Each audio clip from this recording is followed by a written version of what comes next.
शहर में खातून ने अपनी कार को ही अपने घर में तब्दील कर लिया और वो पिछले 2 साल से उसी कार में जिंदगी गुजार रही है। शहर में पुलिस की जानिब से काफी अरसे से पार्क की गई गाड़ियों के खिलाफ चलाई जा रही खुसूसी मुहिम के दौरान यह अनोखा और अजीबोगरीब वाकया मंजर आम पर आया। एहसान नगर पुलिस स्टेशन के हदूद में वाक़ मधुरा नगर में ठहरी हुई कार में 30 साल अनीता नामी खातून रहती है। इस बात का पता चला कि अनीता मकामी राजदूत हॉस्टल में थी, ताहम हॉस्टल की फीस की अदम अदायगी पर 2 साल पहले हॉस्टल के मालिक ने हॉस्टल से उसे निकाल दिया, जिसके बाद से वो सामान के साथ कार में मुंतकिल हो गई। वो मौसम की सख्तियों को बर्दाश्त करते हुए इस कार में रहती है। उसे मकामी अफराद की जानिब से खाना फराहम किया जाता है।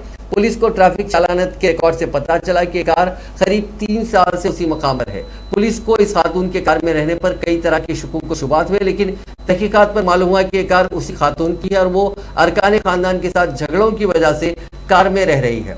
उसने पुलिस को अपने घर वालों के बारे में तफसीलात बताने से इनकार कर दिया।